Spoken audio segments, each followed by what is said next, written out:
حضرت امام زین العابدین کی تقریر شوردار اور زوردار آواز کے ساتھ ہو رہی ہے، اور حقائق کربلا از مدینہ تا مکہ اور از مکہ تا کوفہ اور کرب و بلا کے میدان میں کس ناپاکی اور جسارت کے ساتھ میں آپ کے اہل بیت اور بیویوں کے ساتھ میں اور حسین کے لاشوں کے ساتھ میں، لاشیں مبارک کے ساتھ میں جو شیطنت کی گئی تھی، ان سب کا بیانیہ ہو رہا ہے خطاب کی شکل میں۔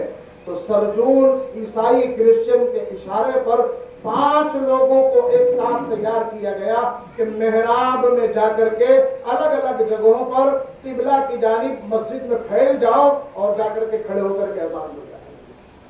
حضرت امام زین العابدین کا خطاب ہو رہا ہے اور اچانک 5 لوگوں کی آواز بلند ہوئی، اللہ اکبر اللہ اکبر اللہ اکبر اللہ اکبر۔ تمام لوگ حیرت سے ہیں کہ اگر اذان کا وقت ہو بھی گیا ہے تو ایک مؤذن اب تک اذان دیتا تھا، یہ 5 مؤذن اذان دے رہے ہیں، اس کا کیا مطلب ہے؟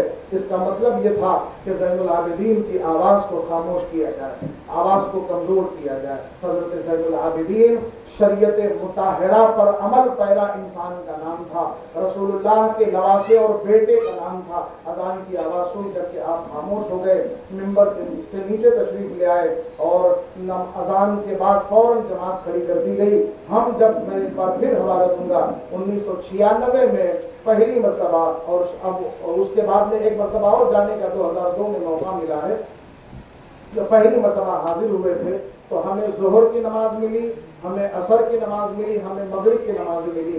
تینوں نمازیں ہم نے اس مسجد میں پڑھی ہیں۔ عزیزان ملت اسلامیہ، آج اس وقت تک اب کا تو پتہ نہیں ہے، سیریا دمشق تقریباً اجاڑ دیا گیا، لیکن اس زمانے میں یعنی 1996 میں ان تینوں نمازوں کا میں گواہ ہوں کہ اسی طریقے سے 5 لوگ مائک کے ساتھ اذانیں دے رہے ہیں۔ 5 لوگ، چھوٹے چھوٹے ان کے حجرے بن گئے ہیں قبلہ سائڈ میں، اور 5 لوگ آج بھی اذانیں دے رہے ہیں۔ میں نے کہا کہ آثار یزید مٹا دیے گئے، لیکن یہ حوالہ ہم اہل سنت والجماعت کے لیے رکھ لیا گیا ہے کہ الحمدللہ ہم سینے کے چوڑائی کے ساتھ میں حوالہ دیں گے کہ یزید کا ناپاک کارنامہ تھا کہ زین العابدین کی آواز کو دبانے کے لیے اس نے ایک ساتھ 5 لوگوں سے اذان دلوائی تھی، اور لوگوں نے یہ اس کارنامے کو آج بھی باقی رکھا اور 5 لوگ آج بھی اذانیں دیتے ہیں۔ یہ ہے آثار اور قرائن۔ اب اس کے بعد اسی مکر و فریب کے ساتھ میں یزید نے ان تمام اہل بیت کو حضرت نعمان ابن بشیر کی سرکردگی میں انہیں لیڈر بنا کر کے، انہیں کمانڈر بنا کر کے، انہیں اس جماعت کو جس میں اہل بیت ہیں سب کو اچھے انداز میں یہاں سے رخصت کیا۔ اس تمام ٹھیک ہے کہ بعد میں اس نے کیا ہوگا۔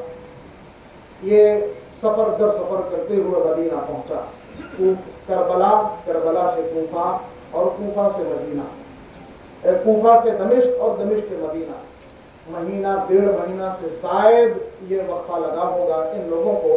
اس سے کہیں پہلے مدینہ منورہ میں اہل بیت کے اجڑنے کی خبر پہنچ گئی تھی اور لوگ انتظار میں تھے اور شدید انتظار میں تھے۔ جیسے ہی قافلہ اہل بیت لٹا پٹا رسول اللہ کے دیار میں پہنچا ہے، رسول اللہ کے دربار میں پہنچا ہے اور مدینہ نظر آیا ہے، خیمہ اہل بیت کی یہ پاک بیبیاں پھر ایک مرتبہ ان کا یارائے ضبط اور ان کے ضبط کا بندھن ٹوٹ پڑا اور وہیں سے آواز دینے لگی یا محمدہ یا محمدہ، اور اپنی بکتا سنانے لگی، یہاں تک کہ قبر رسول پر آ کر کے ایک ایک واقعے کا بیانیہ شروع کیا ہے۔ مورخ لکھتا ہے حضرت عقیل کی ایک صاحبزادی تھی، حضرت زینب ابن حسین بھی ہیں اور حضرت زینب ابن عقیل بھی ہیں، یہ حضرت حسین کی سگی چچی ہیں۔ یہ بڑی زبان آور تھی۔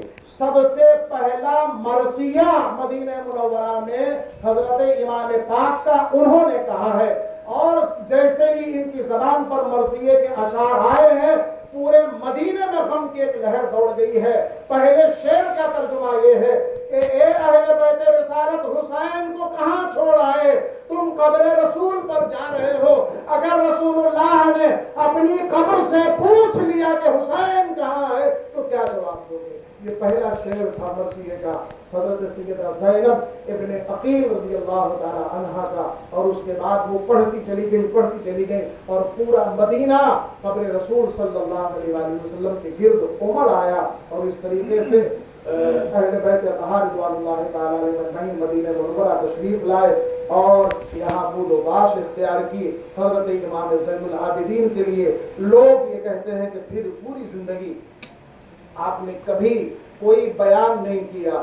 میں آپ سے یہ عرض کرتا ہوں کہ پوری زندگی بیان آپ نے کیا ہو نہ کیا ہو، لیکن آپ کا ادب اور آپ کا احترام اور آپ کی عزت مدینہ منورہ میں اس طریقے سے تھی کہ مسجد نبوی شریف سے جب نماز پڑھ کر کے اپنے گھر کو نکلتے تھے یا کسی موقع پر کہیں آ جایا کرتے تھے، کسی سے ملاقات کے لیے آیا جایا کرتے تھے، تو عالم یہ تھا کہ قصائی کی دکانوں پر اگر گوشت لٹکا ہوتا اور دور سے پتہ چلتا کہ امام زین العابدین آ رہے ہیں تو گوشت اتار لیا جاتا، اس پر کپڑا ڈال دیا جاتا، چھریاں چھپا دی جاتی تھیں، اس لیے کہ جیسے ہی اس کٹے ہوئے گوشت پر حضرت امام زین العابدین کی نگاہ پڑتی تھی کربلا یاد آ جاتا تھا اور آپ بلک بلک کر کے رونے لگتے۔ پوری زندگی اسی طریقے سے گزاری ہے۔ دوسری طرف امام زین العابدین نے بڑی خوبصورت خدمات اسلامیہ اور خدمات مسلمانوں والی زندگی گزاری ہے۔ میں نے آپ سے عرض کیا ہے کہ کل تو محرم الحرام کا عاشورہ آپ منائیں گے، پرسوں مابعد کربلا انشاءاللہ کچھ تاریخ جو ہے ہم عرض کرنے کی کوشش کریں گے اور پرسوں ایک جلسہ کریں گے۔ اللہ تبارک و تعالیٰ کی جناب میں دعا ہے مولا کریم کسی بھی دکھاوے، تصنع اور بناوٹ سے ہمیں اوپر اٹھا کر کے آج کی اس محفل شہادت کو ہم سے قبول فرمائے۔ آمین۔ اللہ ہم سے قبول فرمائے۔ آمین۔ اللہ ہم سے قبول فرمائے۔ آمین۔ خون حسینی کے درجات کو بلند فرمائے۔ آمین۔ اہل اطہار کے درجات کو بلند فرمائے۔ آمین۔ ان کے ساتھ میں کام آنے والے تمام رفقائے کربلا کے درجات کو بلند فرمائے۔ آمین۔ اللہ ان سب کی قبروں کو نور سے بھر دے، آمین، مجلہ فرما دے۔ آمین۔ ان کی یاد سے ہمارے ایمان کو تازہ فرما دے، آمین، ہمارے ایمان کو مکمل فرما دے۔ آمین۔ امر بالمعروف و نہی عن المنکر کی توفیق عطا فرما۔ آمین۔ اے اللہ تیرے سب کہے ہوئے کو ماننے، تیرے دین کو ماننے، تیرے نبی کی لائی ہوئی شریعت کو اپنانے کی توفیق عطا فرما۔ آمین۔ اپنی ضد اور اپنی ہٹ دھرمی اور اپنی انا کو چھوڑ دینے کی توفیق عطا فرما۔ آمین۔ حق کو حق جان کر کے اس سے چپکنے اور باطل کو باطل جان کر کے اس سے دور ہونے کی توفیق عطا فرما۔ آمین۔ العالمین ہماری عزت و ناموس کی حفاظت فرما۔ آمین۔ اے اللہ ہماری عزت و ناموس کی حفاظت فرما۔ آمین۔ اے اللہ ہماری عزت و ناموس کی کربلا والوں کے صدقے میں حفاظت فرما دے۔ آمین۔ العالمین ہمیں کلمے کی عزت رکھنے کی توفیق عطا فرما۔ آمین۔ اے اللہ لا الہ الا اللہ کی عزت کو بڑھانے کا کام کرنے کی ہمیں توفیق عطا فرما دے۔ آمین۔ اے اللہ اس محفل نور کو قبول فرما دے۔ آمین۔ ہمیں